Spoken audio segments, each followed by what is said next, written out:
Corren días especiales para los amantes de lo paranormal, días interesantes para los aficionados del ocultismo y del buen terror, y, por supuesto, días en que rendir tributo a las almas que ya habitan el más allá, y pocas mejores formas de llevar esto a cabo se me ocurren que conociendo en profundidad un poco más a su representación más directa en el universo Pokémon, el tipo fantasma. Hablamos probablemente del tipo elemental que más incógnitas despierta, pues su origen, además de ser todo un misterio, deja en el aire interrogantes como ¿pueden los Pokémon morir? Porque incluso un mundo tan colorido y de ensueño tiene su lado tétrico y escalofriante. Bienvenido al mundo de los Pokémon fantasma. Lo primero es lo primero, y si hablamos de Pokémon fantasma, está claro que debemos empezar con los fantasmas originales, y probablemente los que aún a día de hoy se encuentran entre los más enigmáticos, Gastly, Haunter y Gengar. No es de extrañar que encontremos en este trío una de las cadenas evolutivas que más teorías han inspirado en el fandom, si no la que más, y lo más interesante es que la mayoría son bastante verosímiles y sólidas. No obstante, no nos centraremos hoy en ellas, aunque sí haremos breve mención a la que más viene al caso a la hora de conocer el origen de estos Pokémon. Gastly, a pesar de presentarse comúnmente en forma esférica, es un Pokémon que se caracteriza por no tener una forma definida, siendo gas en un 95% de su estructura. Numerosas fuentes le definen, a pesar de todo, como un Pokémon travieso y juguetón, que disfruta de asustar a seres humanos y Pokémon simplemente por diversión, sin demasiada malicia.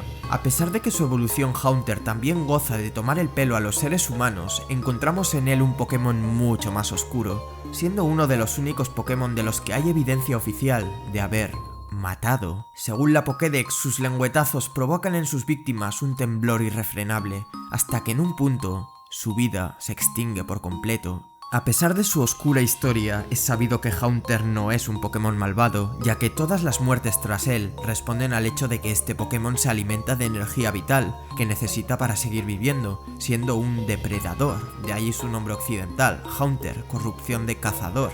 A pesar de todo, ambos Pokémon son conocidos por ser de los Pokémon más leales que existen, que defenderán el honor de su entrenador, incluso una vez este haya perdido la vida. Ambos diseños encuentran su origen en la imagen más arquetípica del fantasma cartoon, y el fuego fatuo parece haber influido también en ellos, como prueban sus formas shinies y el hecho de que aprendan este movimiento, aunque es algo muy común en los Pokémon de este tipo, por desgracia para los atacantes físicos. Pasando a cosas más interesantes, nos encontramos con la fase madura de esta línea evolutiva. Gengar, al igual que sus preevoluciones y a pesar de la creencia popular, Gengar es un Pokémon sin demasiada maldad y extremadamente fiel con aquel entrenador que le demuestra afecto, pero eso sí, es también probablemente el Pokémon más travieso que existe. Gengar se deleita del terror de otros, muy especialmente de seres humanos, a quienes disfruta de hacerles bromas muy pesadas como hacerles creer víctimas de una maldición o hacerse pasar por su sombra. No se debe olvidar que, al igual que Haunter, Gengar se alimenta de energía vital, por lo que, a pesar de su carácter bromista, no es muy recomendable relajarse demasiado ante su presencia. Gengar es también protagonista de una de las más increíbles teorías del universo Pokémon, que dice de este ser la sombra del Pokémon normal Clefable. Al no ser lo que hoy nos atañe, no entraremos demasiado en las bases que hacen de esta una de las teorías más sólidas de la saga, pero es interesante mencionarla de paso a la hora de analizar su nombre y el origen de su concepto. Y es que Gengar viene del término alemán Doppelgänger, palabra que define al doble de una persona, a veces de carne y hueso, y otras con implicaciones mucho más oscuras. El Doppelgänger está relacionado también con el concepto de gemelo malvado, figura muy presente en el folclore y la literatura, significando literalmente el que camina al lado. Como ves, esta historia encaja a la perfección en la posible relación entre Clefable y Gengar, y hacen en conjunto de este Pokémon uno de los diseños más brillantes de toda la saga, y al Pokémon fantasma por antonomasia. El Pokémon que sigue la lista es Sableye. Este Pokémon, habitante de oscuras cuevas, es muy temido por los humanos, ya que cuenta la leyenda que se alimenta de espíritus humanos que arrebata a través de la mirada.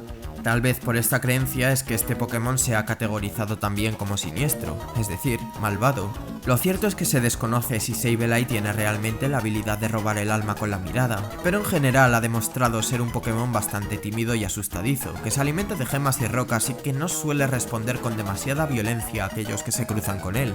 Sableye tiene un origen muy interesante, pues no es sino la caracterización de la conocida historia del encuentro de Hopkinsville. Según el relato, una noche de 1955, un hombre reportó a su familia haber visto una luz en forma de disco descender del cielo. Estos no le tomaron demasiado en serio, atribuyendo el fenómeno a una estrella fugaz, hasta que comenzaron a escuchar sonidos inidentificables provenientes del exterior, que llevaron a la familia a inspeccionar los alrededores de la granja en que habitaban, por supuesto, arma en mano. Minutos después de salir, regresaron aterrorizados, asegurando haber visto unos seres desconocidos.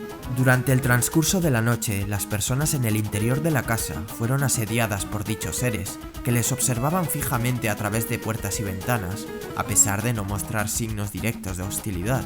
Los inquilinos de la granja lograron huir hasta la comisaría más cercana, y la policía, que dado que era una familia muy respetada decidió creerles y ponerse en marcha, se encontraron al llegar con la vivienda destrozada.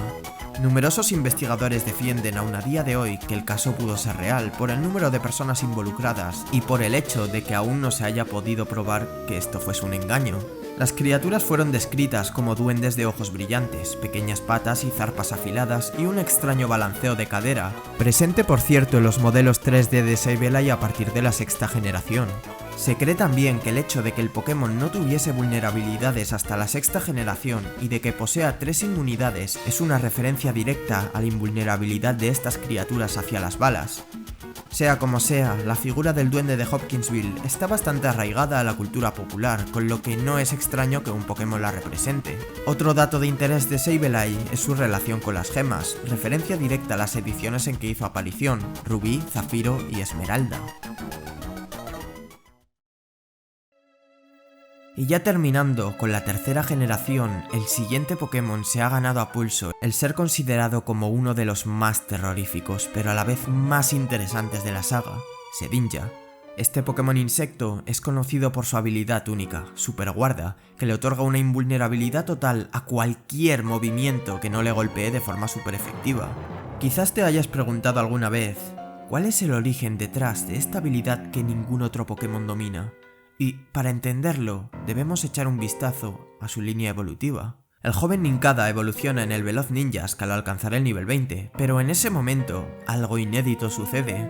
Si en el momento de la evolución el entrenador tiene un hueco en su equipo y una Pokébola en su inventario, esta será ocupada por Shedinja. Este extraño fenómeno encuentra su origen en la conocida como excubia, o piel que un insecto abandona tras la muda. Es decir, Shedinja no es sino la cáscara que Nincada abandona al evolucionar, que por razones completamente desconocidas, cobra conciencia. Efectivamente, se trata de un Pokémon totalmente vacío por dentro, sin terminaciones nerviosas y por ende insensible al dolor, de modo que no se ve afectado en absoluto por movimientos corrientes. Eso sí, en el caso de ser alcanzado por el movimiento adecuado, Shedinja se debilitará automáticamente, ya que al tratarse de un ente sin vida, solamente cuenta con un punto de salud. El que se trate de un Pokémon vacío ha motivado la leyenda de que cualquiera que mire a través del hueco de su espalda perderá su alma. Si esto es cierto o no, solo hay un modo de comprobarlo. Es broma, mejor espera a terminar el vídeo para hacerlo. La línea de Shedinja está también claramente inspirada por los ninjas. Pruebas son el hecho de que al moverse no genera absolutamente ningún ruido, en referencia al sigilo característico de estos, y su invulnerabilidad a movimientos corrientes podría hacer referencia a la recurrente técnica ninja en que se usa un señuelo de uno mismo para evadir un golpe. Hablando de señuelos, al ser un Pokémon con un único punto de salud, sus estadísticas defensivas son completamente irrelevantes, excepto en el caso de que un compañero le pase a un sustituto, en cuyo caso este también será invulnerable a movimientos no super efectivos. Cabe la posibilidad también de que en el diseño de este Pokémon se tuvieran en cuenta los ángeles de la guarda, como apoya su halo celestial y su habilidad Super Guarda, aunque no estoy muy seguro de que un Pokémon tan tétrico pueda encontrar su origen en una figura tan bondadosa y celestial. Pero eso ha sido todo por hoy, espero que los orígenes de estos Pokémon de Ultratumba te hayan resultado interesantes y que en algún momento te puedan ser de utilidad. Eso es todo por hoy y nos vemos en la próxima.